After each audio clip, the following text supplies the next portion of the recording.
Good morning student. இன்னைக்கு நம்ம வந்து எயித் சயின்ஸ் மேடத்துக்கு பதிலாக நான் இன்னைக்கு ஒரு செஷன் எடுக்கிறேன். ஸோ எயித் சயின்ஸில் யூனிட் 6 அந்த மைக்ரோ ஆர்கானிசம் அப்படின்னு சொல்கிறோம்ல, அதில் உள்ள டாபிக் யூசஸ் ஆஃப் மைக்ரோ ஆர்கானிசம்னா நம்ம இந்த செஷனில் பார்க்க போகிறோம். ஸோ இதில் சிமுலேஷன்லாம் எதுவும் கிடையாது. ஜஸ்ட் நிறைய இம்பார்ட்டன்ட் பாயிண்ட் நம்மளுக்கு வந்து இதில் இருக்கு. ஏன்னா ஒரு மைக்ரோ ஆர்கானிசம் அப்படின்னு நம்ம தமிழில் படிச்சிருப்பீங்க, நுண்ணுயிர்கள் அப்படின்னு சொல்லிட்டு. அது நம்மளுடைய டே டு டே லைஃப்ல எந்த இடத்துலலாம் யூஸ் ஆகுது அப்படிங்கிறத நாம இந்த செஷன்ல பார்க்கலாம். ஓகே, இது வந்து ஒரு என்ன சொல்ற ஒரு எக்ஸைட்டிங்கான டாபிக் தான். ஓகே, இந்த மைக்ரோ ஆர்கானிசம் பாத்தீங்கன்னா ரொம்ப டைனியா, இன்விசிபிளா இருக்கக்கூடியது. அது எல்லாத்துக்கும் தெரியும், அப்படிதானே? Invisible organisms. இதுக்கு எக்ஸாம்பிள்ஸ் என்னன்னா நம்ம சொல்லலாம், பாக்டீரியா சொல்லலாம், அப்படிதானே? பாக்டீரியா சொல்லலாம், பங்கை சொல்லலாம், வைரஸஸ் அதை நம்ம சொல்லலாம், இந்த மாதிரிலாம் சொல்லலாம், அப்படிதானே? ரைட். இந்த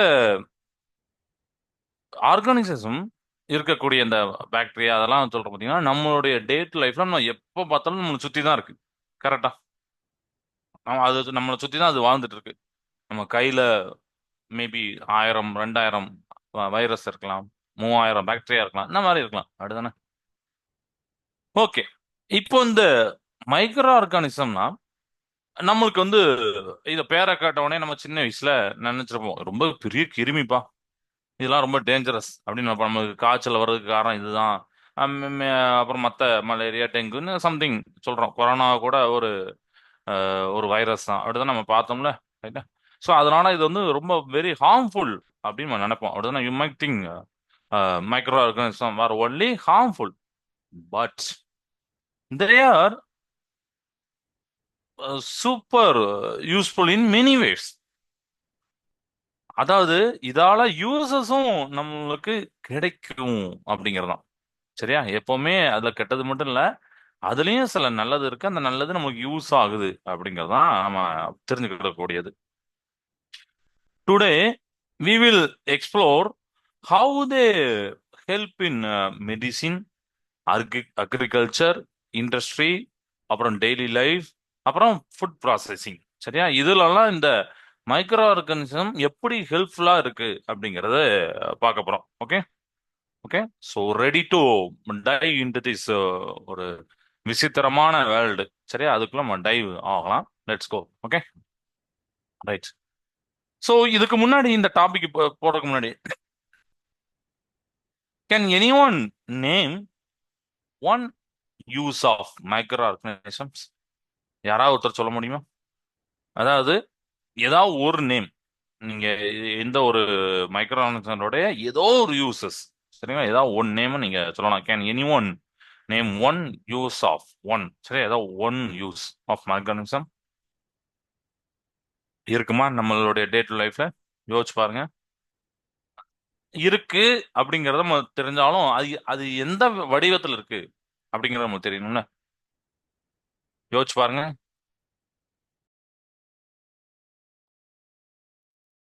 ஆன்சர் வந்துட்டா? எஸ், தயிர். நம்மளுக்கு வந்து உருவாகுற அந்த கர்ட் மேக்கிங்ல பாத்தீங்கன்னா இது ஒரு யூசஸ் தானே, அப்படிதானே? தயிர் வந்து டைரக்டா வரல, பால் அந்த தெரிஞ்சாதான் வரும். அதுக்கு காரணம் அந்த மைக்ரோ ஆர்கானிசம். ஒரு மைக்ரோ ஆர்கானிசம்னால தான் நம்மளுக்கு வந்து இந்த மாதிரி ஒரு ஒரு நம்ம யூசஸ் சொல்லலாம். இது மாதிரி நிறைய யூசஸ் இருக்கு. ஜஸ்ட் ஒன் நேம் தான் நான் இங்க கொடுத்துருக்கேன். சரியா? சரி, ஓகே. இப்போ ஃபர்ஸ்ட் மெடிசின்ஸ்ல எப்படிலாம் யூஸ் ஆகுது அப்படின்னு பார்க்க போறோம்.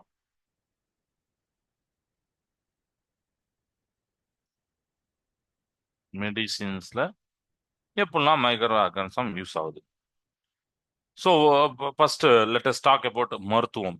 நமக்கு மெடிசின் அப்படின்னா மருத்துவம், அப்படின்னா இந்த மைக்ரோ ஆர்கானிசம் டூ இம்பார்ட்டன்ட் திங்ஸை கொடுக்கு.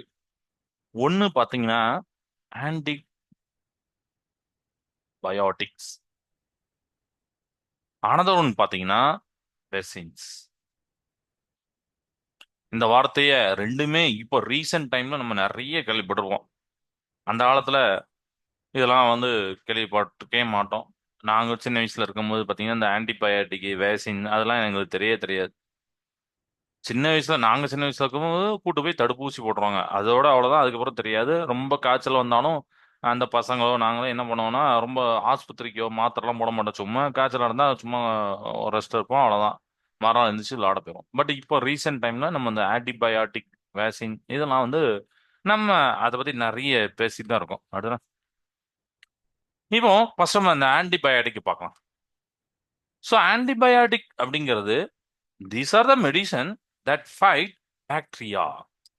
பாக்டீரியாவை ஃபைட் பண்றது. சரியா? Fight bacteria. இதுல இந்த ஆன்டி அப்படின்னு போட்டிருக்கீங்களா? ஆன்டி அப்படின்னா எதிர்ப்பு, அதாவது எகெயின்ஸ்ட் அர்த்தம். எகெயின்ஸ்ட். ஓகே. ஸோ இதுதான் அந்த ஆன்டிபயாட்டிக்கோடைய மீனிங். ஃபார் எக்ஸாம்பிள் பெனிசிலின் அப்படிங்கிறத நீங்க கேள்விப்பட்டிருப்பீங்க.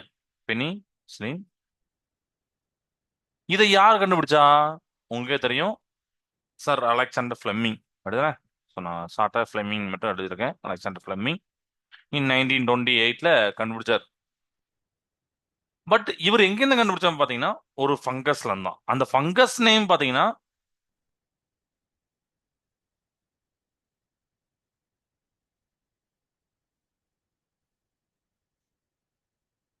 இதுதான் அந்த ஃபங்கஸோட நேம்.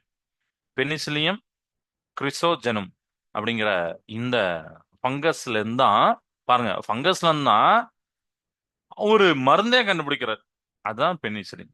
இந்த பெனிசிலின் தான் ஆன்டிபயோட்டிக்கா யூஸ் ஆகுது. ஸோ இந்த ஆன்டிபயாட்டிக் இந்த பெனிசிலின் அப்படின்னு நம்ம சொல்றோம்ல, இதெல்லாம் பாத்தீங்கன்னா டிப்திரியா, அப்புறம் டெனனஸ், அதுல அதுலலாம் நம்மளுக்கு வந்து இந்த டிசீஸ்லாம் இது யூஸ் ஆகுது. Okay. Treat disease like tetanus and diphtheria. இதே மாதிரி இன்னொரு ஆன்டிபயாட்டிக் இருக்கு. அது என்னன்னு பாத்தீங்கன்னா ஸ்ட்ரெப்டோமைசின். அந்த வார்த்தையை நீங்க கேள்விப்பட்டிருப்பீங்க.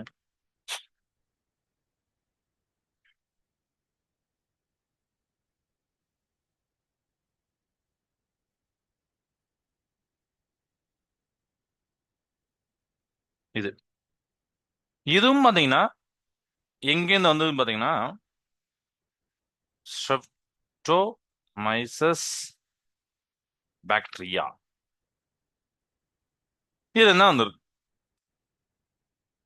ஸோ இந்த ஸ்ட்ரெப்டோமைசஸ் பாக்டீரியால இருந்து அனதர் ஆன்டிபயோட்டிக் நம்ம சொல்லலாம். அது வந்து பாத்தீங்கன்னா ஸ்ட்ரெப்டோமைசின். ஸோ இது வந்து எதுக்கெல்லாம் யூஸ் ஆகுதுன்னா சம் இன்ஃபெக்ஷன் லைக் பிளேக் இதெல்லாம் வந்து கியூர் பண்றதுக்கு யூஸ் ஆகுது. சரியா? அப்போ யோசிச்சு பாருங்க, இந்த மாதிரி டைனி மைக்ரோ ஆர்கானிசம்ஸ் நமக்கு சொல்றோம் நுண்ணுயிர்கள்.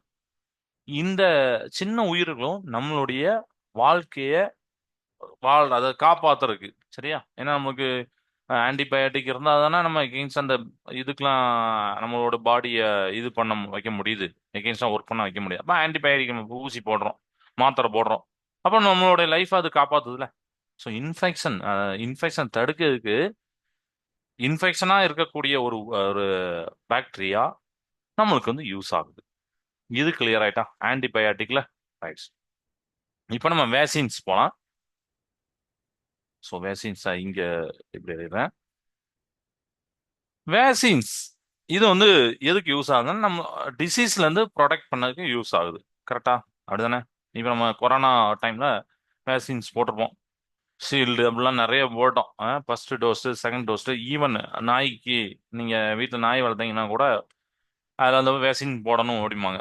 நாட்டு நாயாக இருந்தால் வருஷத்துக்கு ஒரு தடவை இந்த மாதிரிலாம் ஒரு கால அட்டவணை கொடுப்பாங்க. ப்ரீடாக இருந்தால் நீங்கள் வந்து 3 மாசத்துக்கோ ஒரு 90 நாளைக்கு அந்த மாதிரி போடணும் அப்படின்னு சொல்லிட்டு. ஏன் போடணும்? இந்த டிசீஸ் அட்டாக் பண்ணிடக்கூடாது. அது மனுஷனுங்க இருந்தாலும் விலங்குகளுக்கும் இருந்தாலும் சரி. அதான். ஸோ டிசீஸ்லேருந்து ப்ரொடெக்ட் பண்ணுறதுக்கு நமக்கு வந்து வேக்சின்ஸ் யூஸ் ஆகுது. சரி, இந்த வேக்சின்ஸ் எதுலேருந்து உருவாக்குறாங்க? அடுத்த ஒரு கொஸ்டின் ரைஸ் ஆகும். அப்படிதானே? வேக்சின்ஸ்லாம் நமக்கு பார்க்கும் போது ஏதோ ஒரு ஒரு சின்ன லிக்யூட் பா அப்படின்னு நம்ம நினைப்போம். அப்படிதானே? இல்ல லிக்யூடா ஏதோ சம்திங் நீங்க எந்த மாதிரி இமேஜின் பண்ணீங்கன்னா okay. But they are made from dead or weakened weakened microbes. அதாவது ரொம்ப வீக்கா இருக்கக்கூடிய மைக்ரோபஸோ இல்லைன்னா டெத்தான மைக்ரோபஸோ வச்சு தான் இந்த வேக்சின்ஸை மேட் பண்றாங்க. ரொம்ப ஆச்சரியமான ஒரு தகவல்ல. ஆக்சுவலி இந்த கொரோனா வைரஸ் அப்படின்னா அந்த கொரோனா வைரஸ் செத்து போன ஒரு வைரஸை உடம்புல ஏற்றுவாங்க. அது உடம்புல ஏற்றினோடனே ஃபர்ஸ்ட் இந்த செத்து போன வைரஸ் வந்து உடம்புல ஏற்றின பிறகு நம்ம உடம்பு வந்து என்ன பண்ணும், ஓகே ஒரு ஃபாரின் பாடி உள்ள வந்திருக்கு, ஃபாரின் ஒருத்தர் உள்ள வந்திருக்காரு அப்படிங்கிற மாதிரி அதை நினைக்கும். உடனே ஆக்ட் பண்ணும் அதை சமாளிக்க. ஏன்னா நம்ம உடம்புக்கு வந்து மற்ற எதிரிகள் வந்தாங்கன்னா அதை அட்டாக் பண்ணிடும். அப்படி அட்டாக் பண்ணும்போது நம்மளுக்கு வந்து காய்ச்சல் அதெல்லாம் உருவாகும். ஏன்னா உடலுடைய டெம்பரேச்சர் கூட்டணும். அது ஆக்சுவலி உடம்போட டெம்பரேச்சர் கூட்டுறது வந்து ஒரு நல்ல விஷயம் தான். ஏன்னா நம்ம உள்ள வேலை நடக்குன்னு அர்த்தம். சாப்பிடாம இருப்போம் காய்ச்சல் டைம்ல. ஏன் சாப்பிடாம இருக்கோம்னா அது உள்ள இருக்கிற ஆட்கள்லாம் இருக்காங்கல்ல, செல்கள், அவங்கலாம் வந்து நம்ம சாப்பிட்டோன்னு வச்சுக்கோங்களேன், அந்த சாப்பிட்றத செரிக்கிறதுக்கு உண்டான வேலைகளை கொஞ்சம் பார்க்க வேண்டியிருக்கும். அதனால என்ன பண்ணுவோம்னா நமக்கு வாயெல்லாம் கசப்பு இருக்கு. அது அது அது படிக்கும்போது ரொம்ப சூப்பரா இருக்கும், நல்லா இருக்கும். நான் அதை ஒரு கதை மாதிரியே படிச்சிருக்கேன். என்னன்னா நம்ம உடம்புல இருக்கக்கூடிய இந்த செல்கள் ஒரு காய்ச்சல் வந்துட்டு, காய்ச்சல்னா ஒரு எக்ஸ்ட்ரா ஒரு கிருமி, நம்ம ஸ்லாங்ல சொல்லணும், கிருமி வந்துட்டு உடம்புல வந்தோடனே இந்த கிருமியை அழிக்க உண்டான வேலைகளை அது இறங்கணும். அப்போ அது இறங்கும் போது நம்மளுக்கு மூளைக்கெல்லாம் அந்த நியூஸ் போய் ஓகே மூளை வந்து அலர்ட் பண்றாரு, ஓகே நீங்க இந்த வேலையை பாருங்க இந்த வேலையை பாருங்கன்னு. அப்ப நம்ம உடம்புல இருக்கிற செல்கள் பாத்தீங்கன்னா அதுக்கு ஏகப்பட்ட பணிகள் இருக்கு. நீங்க சாப்பிட்ற சாப்பாடை வந்து டைஜஸ்ட் பண்ணணும், நீங்க குடிக்கிற ட்ரிங்க்ஸை டைஜஸ்ட் பண்ணணும், அப்புறம் பிளட்ல நம்ம அந்த தண்ணி எல்லாம் பிரிச்சு எடுக்கணும், பிளட்டை சர்க்குலேட் பண்ணணும், ஏகப்பட்ட ஒர்க் இருக்கு. அப்போ ஒரு ஃபாரின் பாடி வந்துன்னா அது அதை நோக்கி தான் அதோடைய ஒர்க் ஃபுல்லா இருக்கும். அப்ப நம்ம சாப்பிட்றோம்னு வச்சுக்கோங்களேன், அப்புறம் சாப்பிட்றதுக்கு அப்போ அதுல வந்து கொஞ்சோண்டி ஆட்கள் என்ன பண்ணுவாங்கன்னா அந்த சாப்பிட்றத டைஜஸ்ட் பண்றதுக்கு போயிடுவாங்க. அப்போ வேலை கொஞ்சம் ஸ்லோவா நடக்கும் அப்படின்னா உடனே தான் என்ன பண்ணுது அப்படின்னா நமக்கு வந்து கொஞ்ச நாள் கழிச்சு வாய் கசப்பு வந்துடுது. ஏன்னா நம்ம சாப்பிட்டுட்டே இருக்கக்கூடாது, வாய் கசம் தான் நம்ம சாப்பிட மாட்டோம் தெரியுமா. அதுதான் நம்மளுடைய உடம்புல இருந்து அந்த நம்மளுக்கு ஹெல்ப் பண்ணுது. நோய் அந்த எதிர்ப்பு சக்தின்னு சொல்றோம்ல, அந்த செல்கள்லாம் வந்துட்டு நம்மளுடைய வாய்க்கு கசப்புத்தன்மை உண்டாக்கிறது. கசப்புத்தன்மை உண்டாக்குனதுக்கு அப்புறம் நம்ம சாப்பிட மாட்டோம். சாப்பிடட்டா உள்ள இருக்க அந்த வேலை ஒழுங்கா நடக்கும், கண்டினியூ நடக்கும். இதுதான் அந்த கான்செப்ட், பின்னாடி இருக்க கான்செப்ட். அதே மாதிரி பாக்டீரியா வைரஸ்லாம் உள்ள புகுந்துட்டுனா அதை கொல்றதுக்கு நம்ம வந்து ஹீட், அதுதான் உடம்பு ஹீட் ஆகுது. ஏன்னா நம்ம ஒரு பாலை வாங்கின உடனே டேரக்டா அப்படியே காபி போட்டு குடிச்சிட மாட்டோம், சுட வைப்போம். ஏன் சுட வைக்கும், ஒரு தண்ணியை சுட வைக்கும். ஏன் சுட வைக்கும், ஏன்னா அதுல கண்ணுக்கு தெரியாத கிருமிகள்லாம் இருக்கதான் செய்யும். அதெல்லாம் கொல்றதுக்கு பெஸ்ட் மெத்தட் வந்து ஹீட் பண்றது. நம்ம ஃப்ரிட்ஜ்லயும் வைப்போம், ஏன்னா அதுவும் சில கோல்டு கண்டிஷன்ல சில கிருமிகள் இறந்துரும். அதனாலதான் அந்த குளிர் ரொம்ப டீப்பான குளிர், ரொம்ப ஹாட், இதனால அந்த உயிரில் இருக்காதனால நம்ம அதெல்லாம் பண்றோம். சரியா.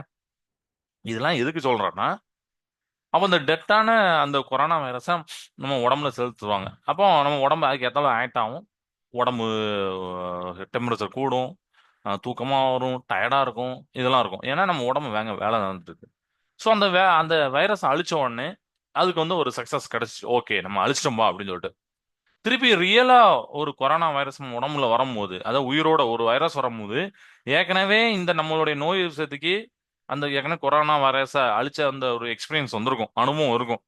அதனால அந்த ஒரு அனுபவத்துல இந்த உயிரோட இருக்க, ஏன்னா அதுக்கு வந்து உயிர் செத்தது அப்படின்னு தெரியாது. பவர் எல்லாமே ஒரே பவர் தான். அது போராடுற தன்மை இன்னமும் ஒரே தன்மையா தான் இருக்கும். ரொம்ப நாள் ஆக ஆக அது கொஞ்சம் கூடும் அந்த போராட்டத்தன்மை. ஃபர்ஸ்ட் நாள் கொஞ்சம் ஒட்டுமா ட்ரை பண்ணி பார்க்கும் அழியலையா, ரெண்டாம் நாள் கொஞ்சம் இன்னும் கொஞ்சம் அதிகமாக ட்ரை பண்ணி பார்க்கும். இந்த மாதிரிலாம் இருக்கும். நம்மளுடைய சாப்பிட்ற சாப்பாடு, நம்மளுடைய ஜீனு, நம்மளுடைய வளர்ந்த விதம், நம்ம எப்படி இருக்கோம், ஃபாஸ்ட் ஃபுட் எடுக்கணுமா, சத்தான உணவு, இது எல்லாத்தையும் வச்சு தான் நோய் சக்தி இருக்கு. அதுக்கு ஏற்றாப்புல ஒவ்வொருத்தருடைய உடம்பு தாக்கு பிடிக்கும். சரியா. ஸோ அப்போ அந்த கிருமி அழிச்ச உடனே நம்ம உடம்புல அந்த கொரோனா வைரஸ் இல்லாம ஆயிடுது. இதுதான் காரணம். இதனால தான் நம்மளுடைய உடம்புல இந்த டெட்டான இல்ல ரொம்ப வீக்கா இருக்கக்கூடிய ஒரு மைக்ரோப்ஸ் அனுப்புறாங்க. எட்வர்ட் ஜென்னர் அப்படின்னு சொல்லிட்டு அவர் வந்து பாத்தீங்கன்னா ஸ்மால் பாக்ஸ் வேக்சினை வந்து இன்வென்ட் பண்றார். சரியா. Small box box vaccine. இது ஆக்சுவலி இந்த வேக்சினேஷன் அப்படிங்கிற அந்த வார்த்தை இதுல தான் வருது. சரியா. ஸோ நீங்க வேக்சினேஷன் எடுக்கிறீங்க அப்படின்னா, லைக் இப்போ நீங்க எம்எம்ஆர் அப்படிலாம் சொல்லுவாங்க. எம்எம்ஆர் பார்த்தீங்கன்னா மீஸ்லஸ், அப்புறம் மம்ப்ஸ், அப்புறம் ரூபெல்லா, இது நம்ம சொல்லலாம். அதுமாதிரி பிசிஜி, கண்டிப்பா இந்த வார்த்தை கேள்விப்பட்டிருப்பீங்க. BCG for tuberculosis. அப்போ என்ன பண்ணும்? உங்க பாடி ஒரு எதிர்ப்பு சக்தியை உண்டாக்குது. சரியா? ஆன்டிபாடிஸா மாறுது. எதுக்கு? அங்க இருக்க அந்த ஜெம்ஸுக்கு ஃபைட் ஆகுது. இப்ப நான் கதமா சொன்னதான், அந்த ஜெம்ஸுக்கு ஃபைட் பண்ணுது ஜெம்ஸை. So vaccination is like giving your body a pound of immunity. Pound அப்படின்னா நமக்கு தெரியும், கொஞ்சோண்டு ஒரு கிலோகிராம் அப்போ நம்ம உடம்புல கொடுக்குற மாதிரி. அப்போ அந்த வேக்சினேஷன் தான் நம்மளுக்கு வந்து இம்யூனிட்டியை கொடுக்கு. ஸோ இதுவே இவ்வளோ தூரம் இருக்கு, மெடிசின்ஸ்ல இவ்வளோ தூரம் இருக்கு. சரியா? நான் இந்த மாதிரி ஸ்மால் ஒரு ஸ்டோரி மாதிரி சொல்றேன். புக்கை அப்புறம் ரீட் பண்ணி நீங்க கண்டினியூ பார்த்துக்கோங்க. ஓகே.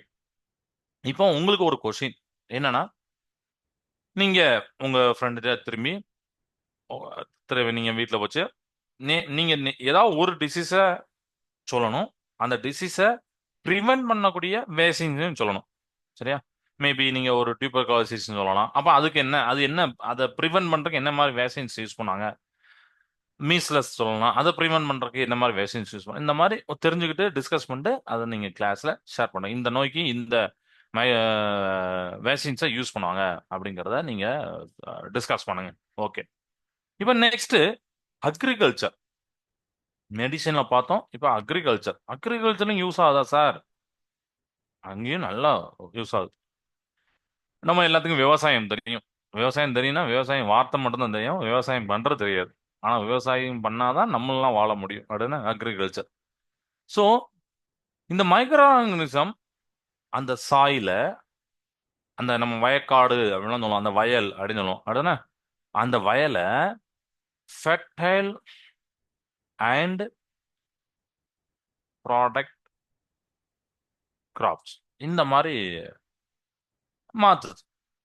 ஓகேவா? இப்போ உதாரணத்துக்கு நீங்க நேச்சுரல் ஃபெர்டிலைசர் அப்படின்னு ஒரு வார்த்தை இருக்கு. பேர்ல நேச்சுரல்னு இருக்கு. இந்த வார்த்தை தான் இப்ப நம்ம தமிழ்நாட்டை ரொம்ப ஒரு இதா இருக்கக்கூடிய வார்த்தை. அதாவது இயற்கை விவசாயம் அப்படின்னு சொல்லிட்டு ஒரு வார்த்தை உண்டு. அடுத்தானே நேச்சுரல் ஃபெர்டிலைசர், இயற்கை உரம் அப்படின்னு நம்ம படிச்சிருவோம். அப்போ இந்த மைக்ரோ ஆர்கானிசம் பாத்தீங்கன்னா ஒரு டீகம்போசஸ் அப்படின்னா இது வந்து உரமாக்கப்படுது.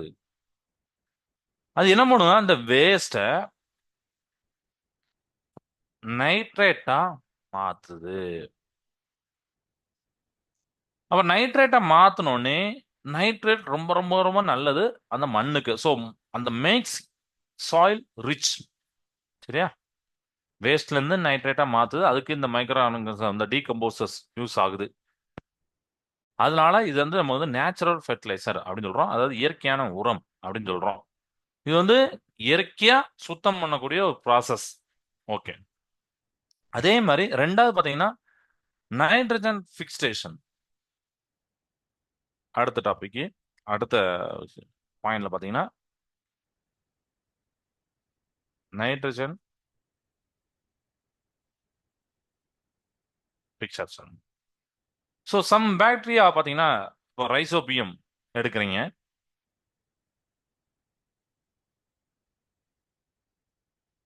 இது வந்து இந்த பருப்போடைய, நம்ம சொல்லணும் பருப்பு, அந்த பருப்போடைய பிளான்ஸ்ல இருக்கும், ரூட்ஸ்ல இருக்கும். சரியா? ரைசோபியம் சொல்லிட்டு. ஸோ லெஜிமினஸ் பிளான்ஸ் அப்படின்னு சொல்லுவாங்க. இது என்ன பண்ணுன்னா fix nitrogen from air into nitrates. அப்ப என்னதும் ஏர்ல இருக்கக்கூடிய அந்த நைட்ரஜனை நைட்ரேட்ஸா மாத்துது. இந்த பருப்பு அந்த ரூட்ஸ்ல, பருப்போடைய ரூட்ஸ்ல இருக்கக்கூடிய இந்த ரைசோபியம், லெஜிமினஸ் பிளான்ட்ஸ்ல இருக்கக்கூடிய ரைசோபியம் இந்த மாதிரி பண்ணுது. அப்ப இது என்ன என்ன நடக்கும்? நைட்ரேட்டா மாத்தும் போது ஆல்ரெடி நான் சொல்லியிருக்கேன், அந்த மண்ணு வந்து ஸ்ட்ராங் ஆகும், ஸ்ட்ரென்த் ஆகுது. அப்ப அந்த மண்ணு ஸ்ட்ரென்த் ஆகும் போது மண் வந்து ரிச் ஆகுதுனால அந்த பிளான்ட்ஸ்க்கு நல்லது, அந்த செடிகளுக்கு நல்லது. அடுத்த ஸோ இதே மாதிரி இன்னொரு வார்த்தையும் சொல்லியிருப்பாங்க,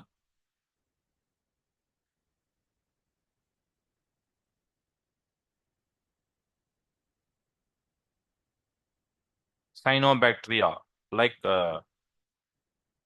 nostoc do this in the soil.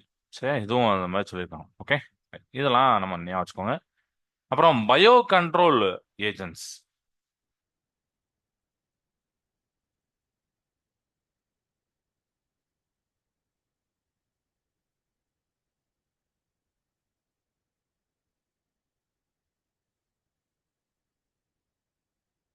Microbes protect crops from pest. அதுவும் ஒரு இம்பார்ட்டன்ட் பாயிண்ட். பெஸ்ட்ல இருந்து நம்ம அந்த கிராப்பை பாதுகாக்க இந்த மைக்ரோப்ஸ் யூஸ் ஆகுது. For example,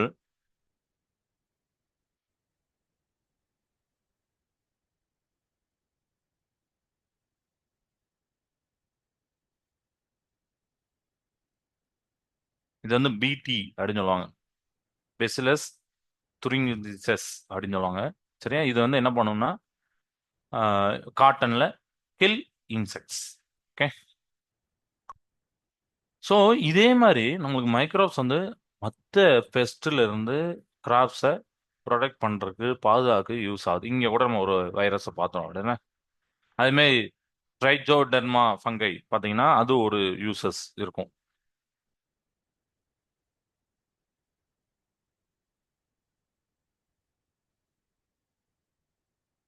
which is use to protect plant roots. சரியா, சில வைரஸ் வந்து அட்டாக் பண்றதுல இருந்து தடுக்கிறதுக்கு இந்த மாதிரி யூஸ் ஆகுது அப்படின்னு சொல்லுவாங்க. ஸோ இதெல்லாம் பார்த்தீங்கன்னா நேச்சுரலாவே ஒரு காவல். சரியா, நேச்சர் காவல் நமக்கு கிடைக்கி ஒரு காட் மாதிரி இந்த ஒரு காவல் பண்றது. சரியா, ரைட். அடுத்து பார்த்தீங்கன்னா இண்டஸ்ட்ரியில எப்படி யூஸ் ஆகுதுன்னு பார்க்க போறோம்.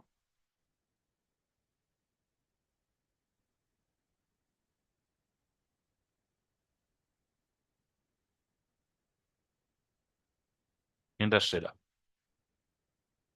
microorganisms also used in the industry. They clean waste, produce energy and make products.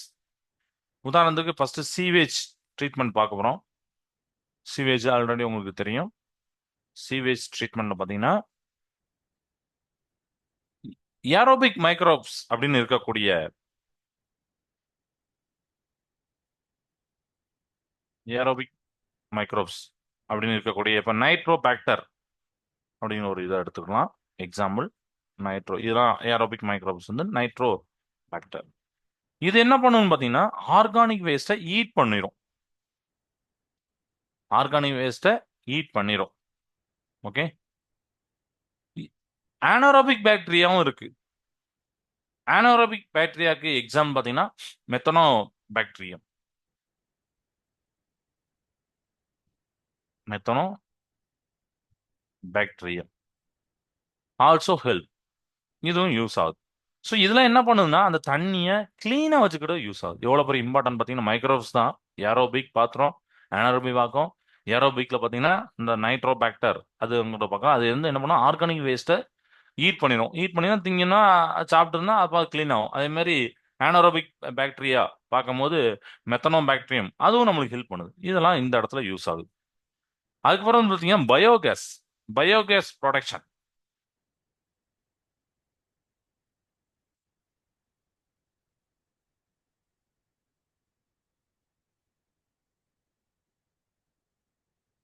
Biogas production பார்த்தீங்கன்னா ஆனரோபிக் பாக்டீரியா இப்போ நம்ம எடுக்கிறோம்.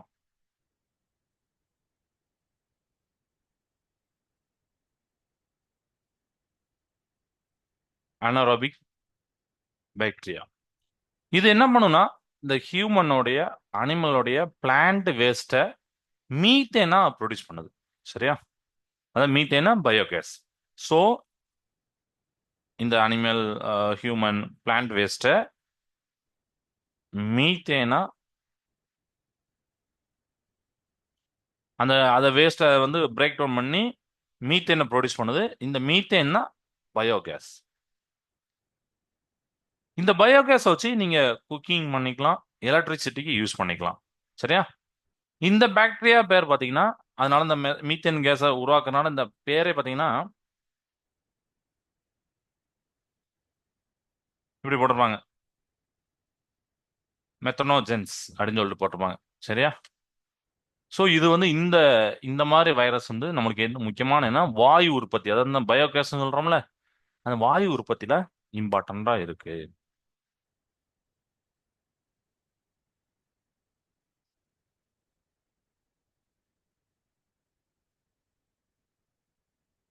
Alcohol and wine. இப்போ ஈஸ்ட் இருக்கு. நம்ம சின்ன கிளாஸ் நீங்க படிச்சிருப்பீங்க, அந்த சிமுலேஷன் கூட பார்த்துருப்பீங்க. Yeast ferments sugar in grapes, rice or barley to make alcohol like beer or wine, இந்த மாதிரி பண்றது சரியா. ஸோ அந்த பெர்மெண்டேஷன் ப்ராசஸ்ல இந்த மாதிரி மைக்ரோஸ் நமக்கு யூஸ் ஆகுது. ஈஸ்ட் பெர்மெண்ட்ஸ் பார்த்தீங்கன்னா ஈஸ்ட் பெர்மெண்ட்ஸ் சுகர்ஸ் இன் கிரேப், சுகர், ரைஸ், பார்லி எல்லாத்துலயும். ஸோ இந்த மாதிரி ஃபெர்மெண்டேஷன் ப்ராசஸ் யூஸ் ஆகுது. இது வந்து ஒரு மைக்ரோபியலா ஒரு மேஜிக்கான ஒரு விஷயம் அப்படிதானே. ரைட். அதே மாதிரி நீங்க ஒரு இண்டஸ்ட்ரியல் ப்ராடக்டை நீங்க சொல்லலாம், which is such by made by microbes சரியா. லைக் இப்போ நீங்க பயோகேஸ் பாத்துறீங்க, ஆல்கஹால் பாக்குறீங்க, இந்த மாதிரி ஒரு இண்டஸ்ட்ரியல் ப்ராடக்டை நீங்க சொல்லணும். அது மைக்ரோப்ஸால உண்டாக்கி இருக்கக்கூடிய, உருவாக்கி இருக்கக்கூடிய இந்த மாதிரி ஒன்று சொல்லணும். ஓகே, அது ஒன்று பார்த்துக்கோங்க. இப்போ அடுத்து பார்த்தீங்கன்னா டெய்லி லைஃப்ல பார்க்க போறோம். டெய்லி லைஃப், அப்புறம் அந்த ஃபுட் ப்ராசஸிங்ல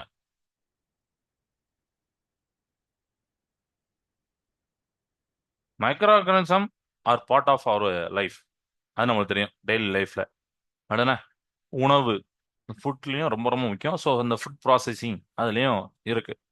ஃபர்ஸ்ட் பார்த்தீங்கன்னா பிரெட் மேக்கிங். பிரெட்டை நம்ம எல்லாரும் கேள்விப்பட்டிருப்போம், சாப்பிட்ருப்போம். அடுத்த ஸோ இந்த பிரெட் மேக் ஆகக்கூடிய ப்ராசஸில் இருக்கு. எப்படி இருக்குன்னா, இப்போ நீங்கள் ஈஸ்ட், அது அந்த ஈஸ்ட் என்ன பண்ணும்னா அந்த பிரெட்டை சாஃப்டா பண்ணும். எப்படி சாஃப்டா பண்ணும் பார்த்தீங்கன்னா, by producing carbon dioxide. இது ரொம்ப இம்பார்ட்டன்ட். ஒரு பிரெட்டை சாஃப்டா வைக்கிறதுக்காண்டி ஈஸ்ட்டை யூஸ் பண்ணாங்க. அந்த ஈஸ்ட் என்ன பண்ணும்னா கார்பன் டை ஆக்சைடை ப்ரொடியூஸ் பண்ணும்.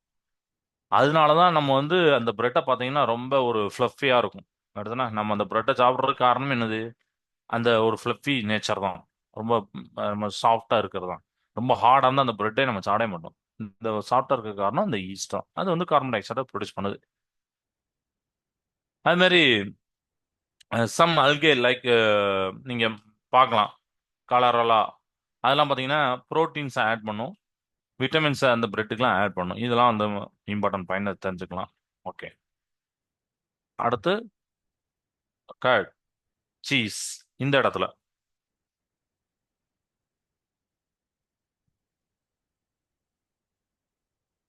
இந்த இடத்துல இப்போ நம்ம வந்து பார்க்குறோம், மில்க் வந்து நமக்கு வந்து கர்டா மாறுது, தயிரா மாறுது. அடுத்தானே. So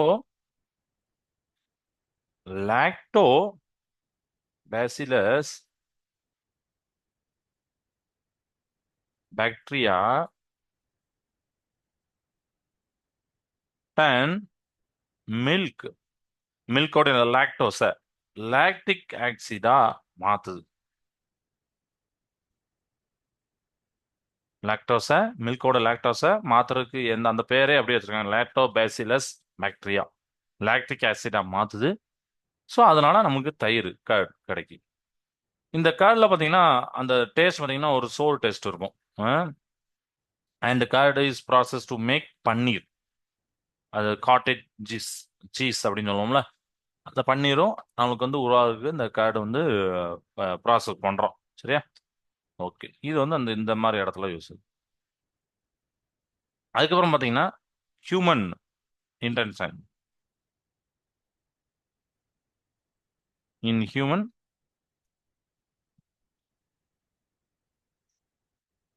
intestine,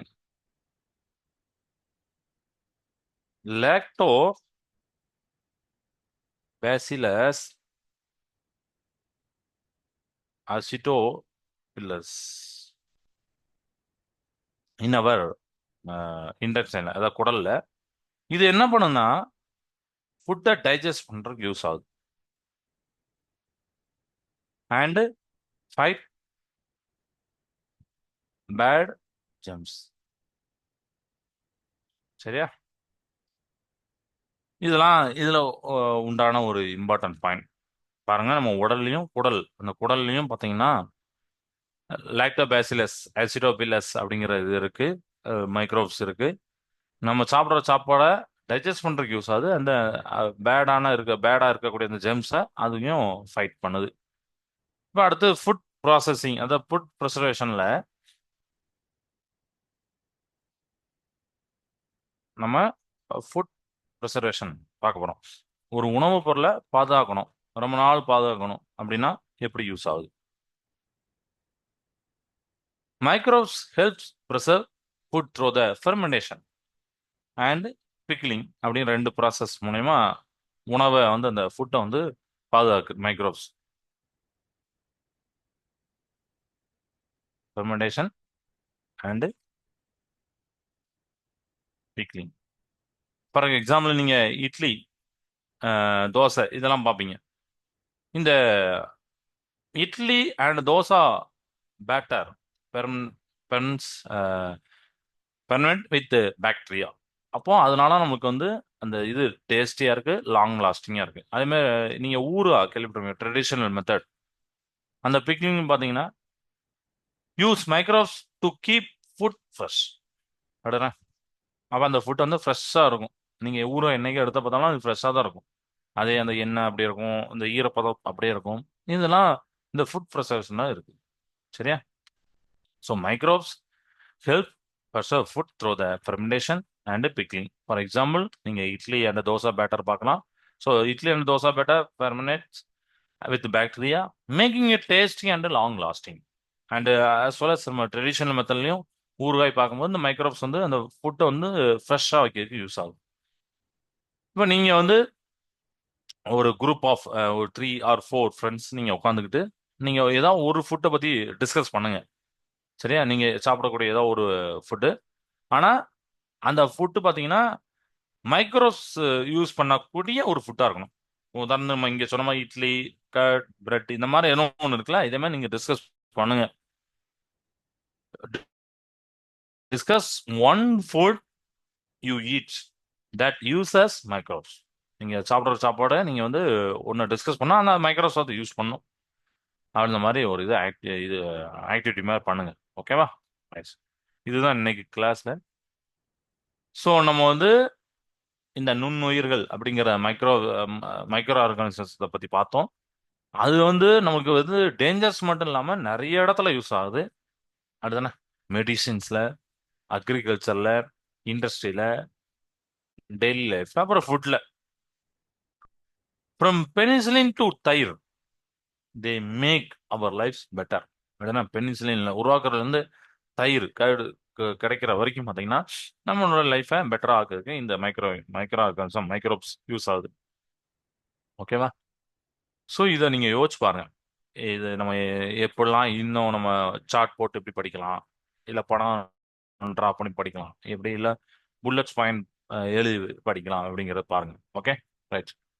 so next time you eat idli or see a fertile soil like vayal, அப்போ நீங்கள் வந்து ஒன்னே ஒன்று ஞாபகம், இதுக்குள்ள நிறைய மைக்ரோ ஆர்கானிசம்ஸ் நம்ம சொல்கிறோம் நுண்ணுயிர்கள் ஒர்க்கிங் ஹார்ட். ஓகேவா?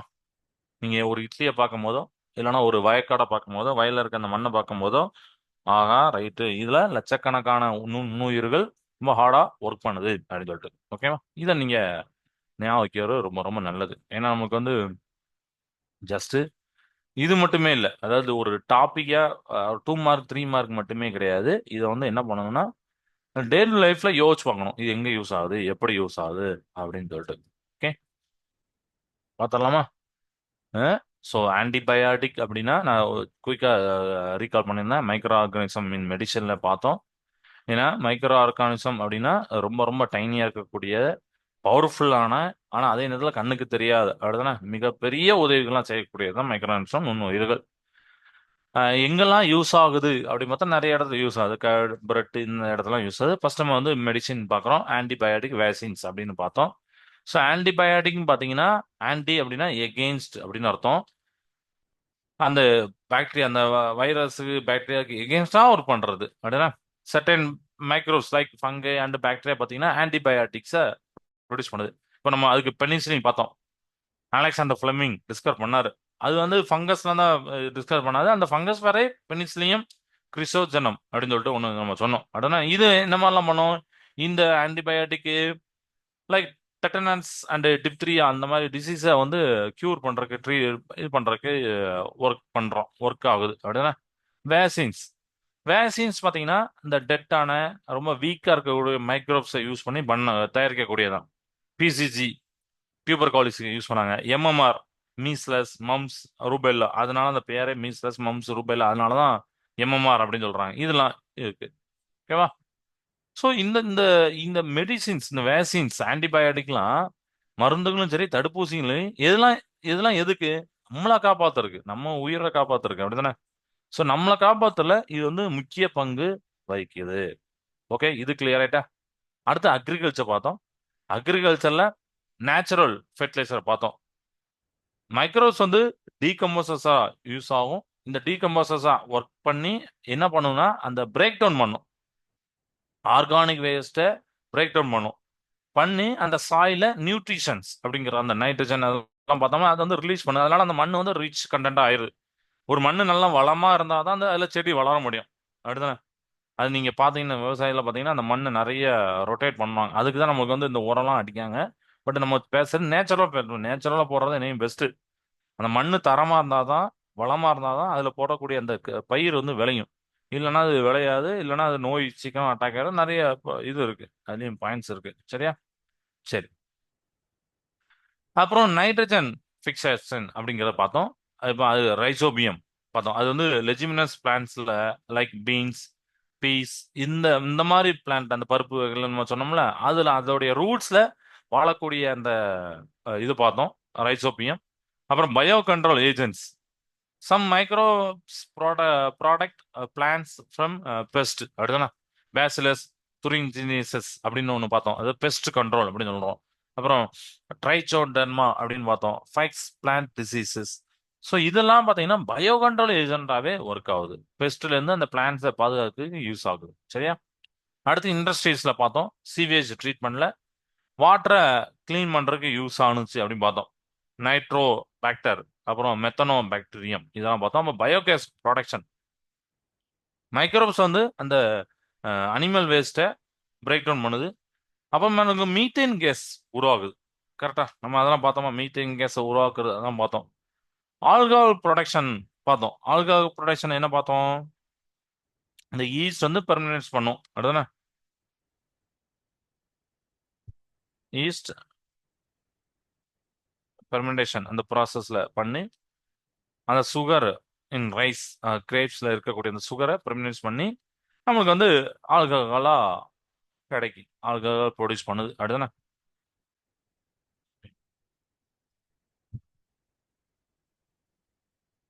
பீர் ஆர் ஒயின் அதெல்லாம் போட்டிருக்காங்க.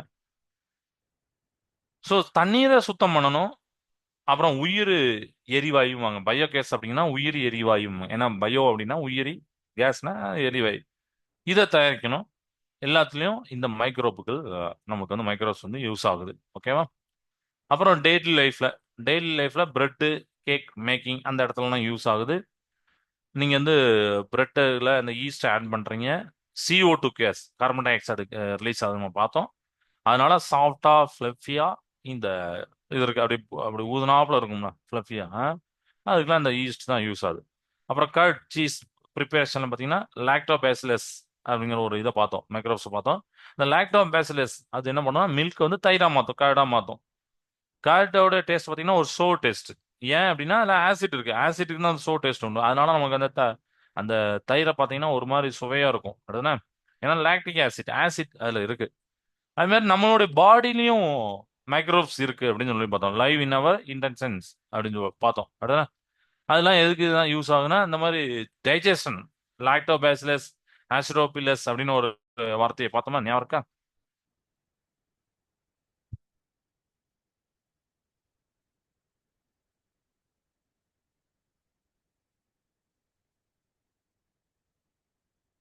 சரியா? ஸோ இது வந்து எதுக்கு யூஸ் ஆகுதுன்னு பார்த்தோம். நம்ம நம்ம சாப்பிட்ற சாப்பாட்டை டைஜஸ்ட் பண்றதுக்கு யூஸ் ஆகுது. சரியா? ஸோ இதெல்லாம் வந்து நீங்க யோசிச்சு பார்க்கலாம். கண்டிப்பா நீங்க இப்போ லஞ்ச்ல யாராவது கண்டிப்பா ஒரு தயிர் சாதம் கொண்டு வந்திருப்பீங்க. ஸோ தயிர் சாதம் யோசிச்சு பாருங்க. இப்போ நீங்க படிச்சதுக்கும் அதுக்கும் இந்த மாதிரி ஃபுட் ப்ராசஸிங் யூஸ் ஆகுது, ஃபுட்ல யூஸ் ஆகுது, அக்ரிகல்ச்சர் எல்லாமே நம்ம பார்த்தோம். ஊறுகாய் நம்ம ட்ரெடிஷனல் மெத்தட் ஊறுகாயில எப்படி அது ஃப்ரெஷ்ஷாக இருக்கு, அதுக்கும் மைக்ரோப்ஸ் யூஸ் ஆகுது அப்படிலாம் பார்த்தோம். சரியா? ஸோ சில கொஷின் ஒரு கேட்டுறேன். What gas does yeast produce? இது ஒரு கொஸ்டினா எடுத்துக்கோங்க, ஹோம்ஒர்க்காக பண்ணுங்க. அப்புறம் வேற என்ன சொல்லலாம் பார்த்தீங்கன்னா, ஓகே இதை கேட்கலாம். இதுவும் ரொம்ப ஈஸியான question. Which bacteria is used in fire? சரி, இந்த ரெண்டு கொஸ்டின் இதான் ஆக்டிவிட்டி. இது நீங்கள் வீட்டில் போய் பண்ணுங்க. என்ன ஆன்சர் அப்படின்னு சொல்லிட்டு நோட் போட்டு எழுதிக்கும். ஓகே. ஸோ இன்னைக்கு இது வரைக்கும் போதும். டவுட் இருந்தால் அந்த இதை நம்ம வந்து நெக்ஸ்ட் கிளாஸை டிஸ்கஸ் பண்ணலாம். கிளாஸ் என்ன விஷயத்தை வாழ்க பாரதம் வெல்க தமிழகம். நன்றி, வணக்கம்.